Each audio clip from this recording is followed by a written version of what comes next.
Hello and welcome to a great episode of the Great Debaters Contest. I am your host, Austin Nyambok. And I am Mariam Bishar. Should the right to vote be granted to people of good conduct and those who have attained specified minimum academic qualifications? So I did my rounds with the team before to ask them what they bring to this debate, and a young man from Rusinga school said he brings his looks. But all jokes aside, they have a different flavor and a different style of debate, and we hope to see the same elegance from their opponents, Eastleigh High.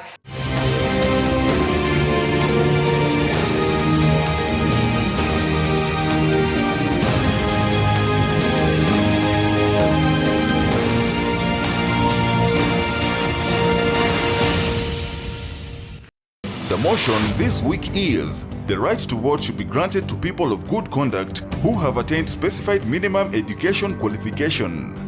Proposing the motion, Rusinga School. Opposing the motion, Eastleigh High School. Each contestant has 3 minutes to make their submissions. The audience also gets a chance to put their questions to each team. Each side will have an additional 1 minute to make a final statement. The judge's decision is final. The winning school will get an ICT chill-out zone with a widescreen TV, computers, webcams, and internet connection. The teacher from the winning school gets 100,000 shillings courtesy of Chase Bank. The winning students each get a tablet courtesy of Safaricom, a gift hamper from Unilever, and a gift hamper from mimi.co.ke. And together, they all win the title, The Great Debaters. May the best school win. First proposer, you have 3 minutes. Today, I'm here to propose the motion that the right to vote should be granted to those who have maintained good conduct and attained minimum academic qualifications. First of all, I would like to define the motion. Well, voting is the act of choosing and electing a person who you want to lead a specific group or your society. Minimum academic qualifications mean that you have attained a level of academic knowledge. In the Constitution of Kenya, it has said that people are allowed to vote if they're over the age of 18, are mentally sound, and registered.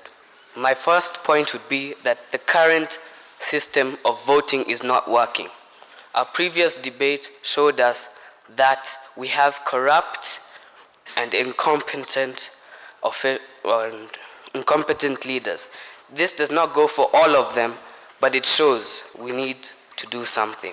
We cannot leave it as most people are suffering from poverty, yet our politicians are pocketing the money that is here to help us. Truly, something has to be done. I believe that if you choose those educated to choose our leaders and our presidents, it will help us by them knowing what they're doing. How would you like it if your principal was chosen by a beggar on the street? Or how would you feel if our current president was chosen by the tribe in which he came from, but not the qualities and the agendas he had? Our second point would be that for you to vote the way we want it, it means you must attain a certain level of knowledge. This shows that you know what you're doing. In our past general election, there were ladies, men, women, who came up, looked at the ballot paper, and asked, "Where's Daniel Arap Moi?" These people were given the right to vote, yet they don't even know their candidate. Do you think this is right? Is that how you want us to elect our leaders? I think not.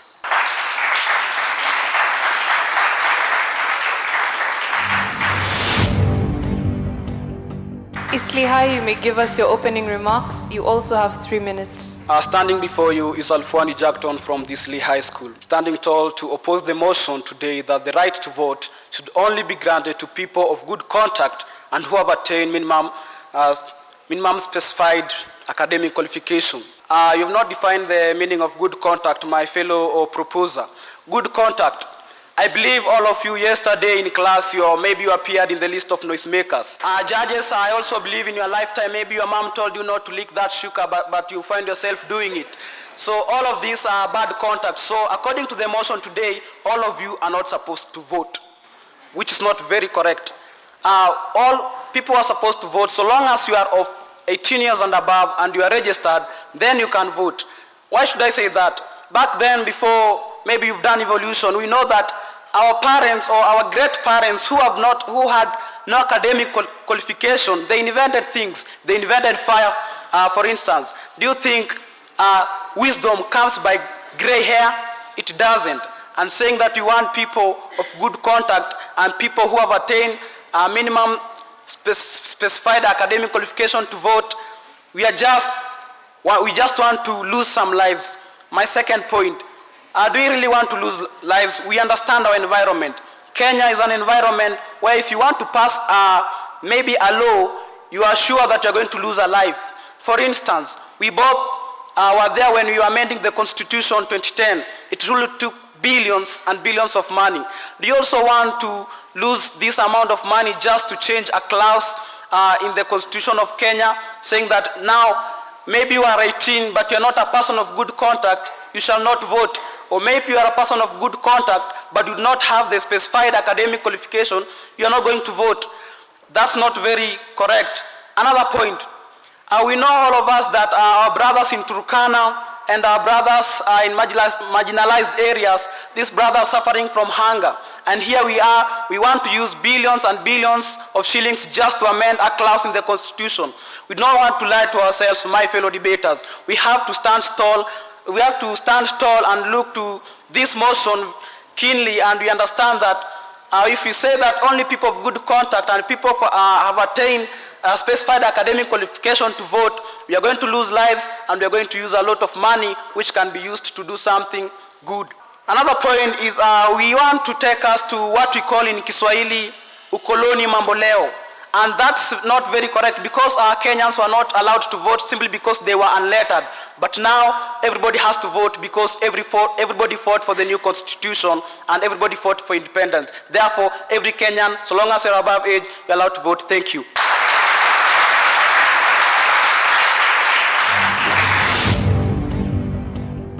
Rebuttal time. Second proposer, you have 3 minutes. Good morning, ladies and gentlemen. My name is Kana Kamau, and I will be proposing this motion saying that the right to vote should be granted to people who have attained specific minimum qualifications related to academics and are of good conduct. Firstly, I would like to start with rebuttals. My fellow opposers told us that because all of us have committed little crimes, we will not be allowed to vote. I'd like to point out the fact that they wouldn't be allowed to vote anyways because we're all children. What we want to point out in this motion is that we cannot rely on people who, first of all, do not understand the things that they're voting for, and people who do not even have basic education. My opposers came here and told you that we're spending so much money redoing clauses in the parliament. I'd like to say that we cannot necessarily put a price on development, and if anything we put as a new clause is going to help us develop, I think we are the ones who should step up and do that. No matter how much it costs, no matter how much we have to put into it, we are the ones to do that. No one is going to develop our country for us. And I would like for them to explain to us where exactly are all these billions coming in, and where are all these lives being lost. Because last time I checked, they go to parliament, they discuss, they debate. I think they're blowing it out of proportion, saying that billions are being lost just by debating a clause. It does not make sense. Education, being a standard for voting, would increase the literacy levels in a country. If people know that in order to participate in voting, they will have to attain a basic education, I think people would be more encouraged to be educated in order to participate in the voting. Next, I would like to point out that uneducated people are mostly influenced by things that do not matter, like tribalism, sexism, and other minor irrelevant things. What we want is a country that people can look at what the leader they are voting for is presenting to them, the things that they will develop, how they will benefit that country, and then come with each person's negatives and benefits, and then tell us, this is the person I'm voting for because this and this is what they're going to bring to our country. Don't come and tell me that we're going to vote for this person just based on he's from my tribe or something like that. And I think education puts us at a good forum to be able to bring out these things, to be able to analyze the benefits we will be benefiting from everyone. I would like to end with this quote saying, "A vote is like a rifle. Its usefulness depends on the character of the user." Ladies and gentlemen, a vote is not relevant if you do not know how to use it. Thank you.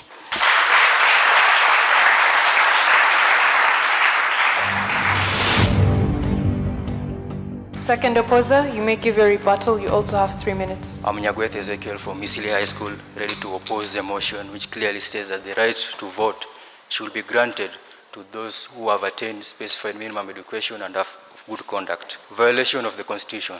I'm happy my first opponent has clearly stated the Constitution and what it pertains in the Constitution, which says that for you to be registered as a voter, you must be a person of 18 years and above. You must be not declared of unsound mind. If you have been violated, what comes? There is sort of discrimination in their country, whereby all the educated members will be given the right to vote. Where are we leading to? If suppose the motion was to be passed in Parliament, what will be the predicaments? Who will be allowed to vote? Will it be the university graduates? Will it be the secondary graduates? Or those who have attained KCP certificate? Will it be the nursery or the per-unit qualifiers? We must stand tall and say this, the right to vote. If you are a citizen, you have the right and the title to vote as a Kenyan citizen. Then, on to my second point, is the tax. We pay, most of taxes are levied by, these are taxes are given by the poor Kenyans who are buying the goods in the country and they're being levied with the tax. Where are these taxes going to? Will we manage to put our taxes to amend the part of the Constitution which says that only the educated members will be allowed to vote? No. Will it the proposers who will pay for this, for catering for this amendment in the Constitution which costs billions of shillings? Will it be us who will amend this, who will give out to give out the tax so that we can amend the Constitution? And the answer is a no. It's the Kenyan citizens who suffers and gives the money, the tax, to amend the Constitution. My third point is, if you are a Kenyan and you are a sound mind, and you are not disabled, you have right sight, you can identify. If it's Uhuru Kenyatta, you can present with banana, and Raila as well, you can identify it by tinga tinga. How will you manage not to vote while you know how to identify these persons? Thank you.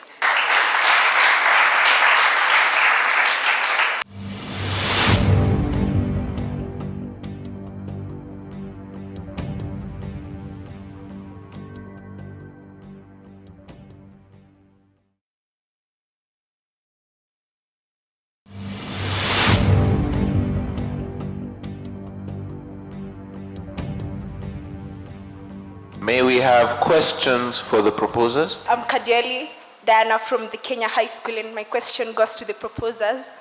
Don't you think that it beats logic that we should introduce a system of discriminating people in elections, yet it failed in Britain during the peasants' rule in the 17th century, yet they were more developed? Why should we introduce a system that has failed somewhere else? My name is Mursal Ali from Kenya High School, and my questions go to the proposers. Well, we all understand that the elected leaders in a given country are elected by both literate and illiterate. Could you please make it clear if the illiterate people were not given the opportunities to vote, and yet the voters who are illiterate and are good academic experts, and yet they are only 49% in the society, what will have happened? Thank you. 2 questions for the opposers. My name is Derek Were from Olympic High School. The opposers stated that our government uses billions of shillings to rewrite clauses. Can they give us samples or examples of clauses where it has used billions of shillings? I'm Abdullahi Malim from Light Academy. I would like to ask the question, we have civic education. So both illiterate and illiterate will be knowing about how to vote, the importance of voting the right person. So what will those people who say we should not have the illiterate vote say about this? May we have the 3rd speaker from the proposing side? I am here to affirm the motion that the right to vote should only be granted to those who have acquired specific minimum qualifications and good conduct. Firstly, my first opponent here came and told us that because you're on the noisemakers list, none of you should vote. Well then, all of you here shouldn't vote, and then how are we getting our leaders? Where are we getting them from? It's not practical. To get a certificate of good conduct, these days, most of the jobs in Kenya require you to have a certificate of good conduct. So since you are put on the noisemakers list, you're not going to get a job.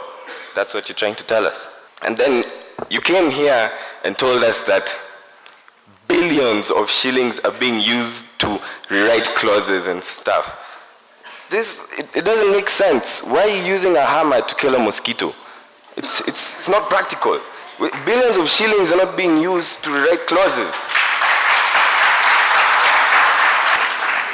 The question that came from over there told us, because you graduate, you're an academic expert. I graduated from primary school. I'm an expert, yeah? Yeah. Call me Dr. Blaze, yeah. Because I graduated, I'm an expert. That's not what I'm saying. All you need to do is graduate from primary school. That's all you have to do to get the right to vote. When you get the right to vote, you have power that you don't even understand. You come up and you can change the face of Kenya. You choose your president, you choose your leader. All you have to do is graduate from primary school and have good conduct. Is that too much to ask? All I'm saying is that it beats logic to say that billions of shillings are being used to rewrite clauses. All we're trying to say is go to school and get your right to vote. Thank you.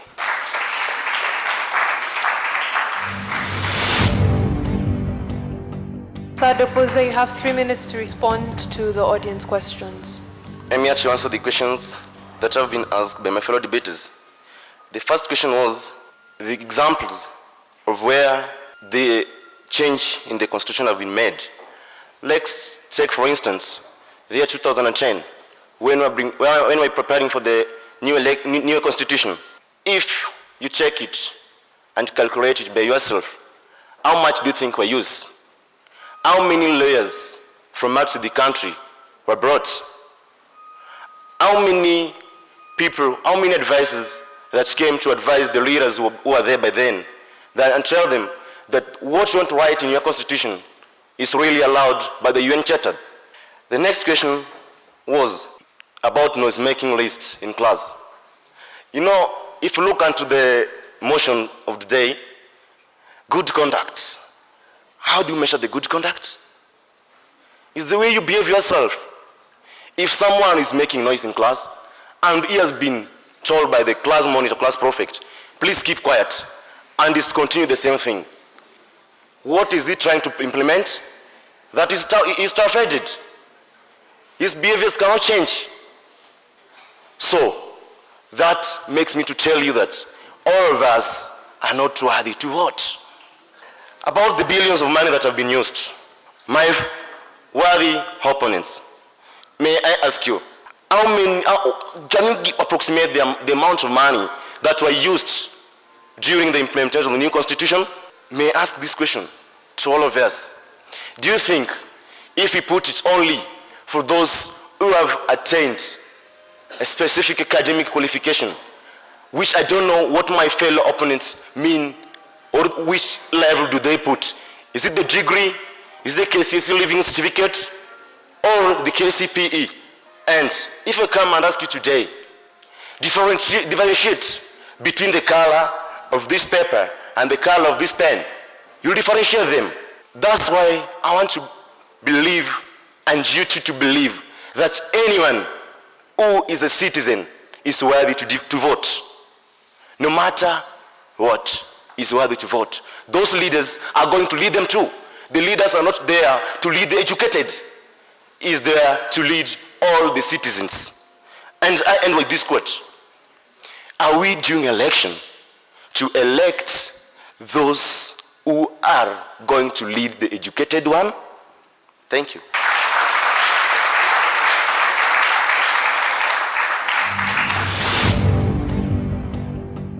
Closing remarks from the other side. By my last presentation, most of you guys wouldn't have voted me in if I was running for president. That's just me, right? Wrong. I acted. With our current voting system, I would have been voted in because of my tribe, right? Our debaters asked us how much money we thought the Constitution required. Well, I don't know. Our leaders did not record. We did not vote in proper leaders that could record and account for every single cent. And plus, you're the one who's bringing up the topic of money. So shouldn't you give us those figures?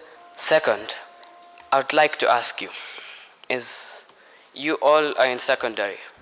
How was primary? Was it hard? It was nice, right? Well, this is all we're saying. Get your primary education, do it well, and you get the right to vote. If you don't want it, don't go. That just means less opportunities for you and no right to vote. Thank you.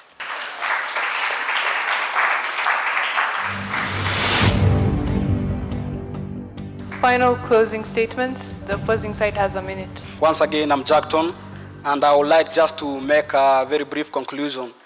We mentioned that here billions of shillings are used in making or changing or amending clauses.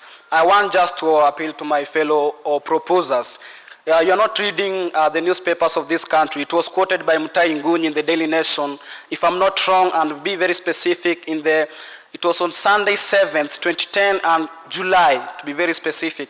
And he did say that billions, and he did not say the amount or in figures, he said billions of money are used. So I also quote the same thing, that billions of money are used.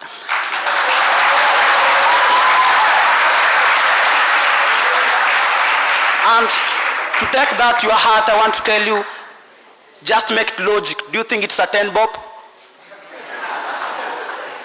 Therefore, my fellow debaters, let's not fumble over this and let's agree that the right to vote should remain as it is. Thank you.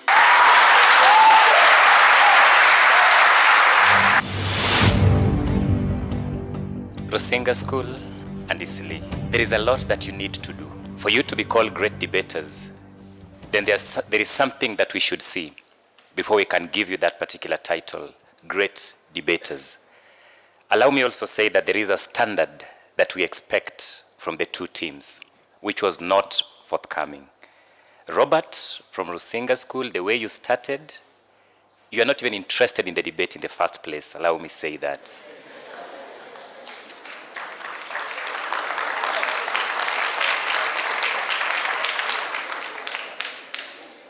Poor nonverbal communication, the way you're using language was not at all appealing.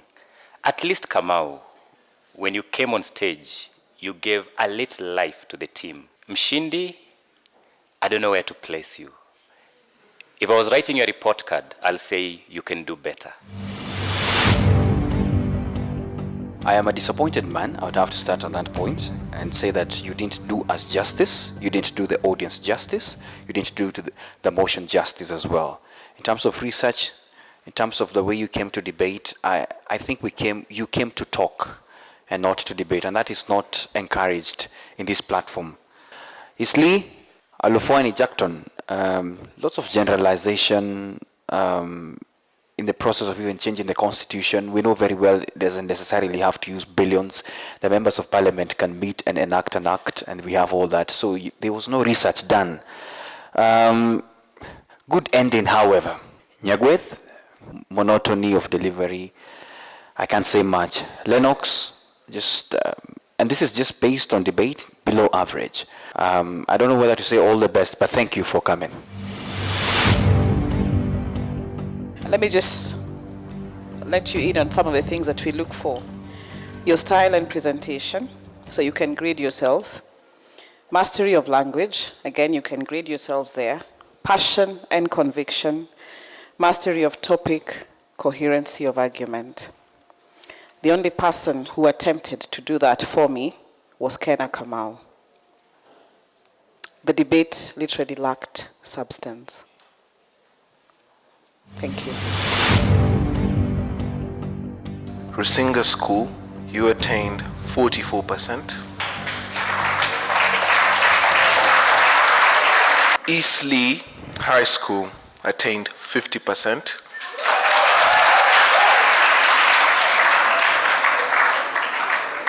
I believe Eastleigh are the victors for this debate. From all of us here, the entire team, crew, the judges, and the debaters, we'll see you next time. I am Mariam Bishar. And I am Austin Nyambok. The winning school will get an ICT chill-out zone with the widescreen TV, computers, webcams, and internet connection. The teacher from the winning school gets 100,000 shillings courtesy of Chase Bank. The winning students each get a tablet courtesy of Safaricom, a gift hamper from Unilever, and a gift hamper from mimi.co.ke. And together, they all win the title, The Great Debaters. May the best school win.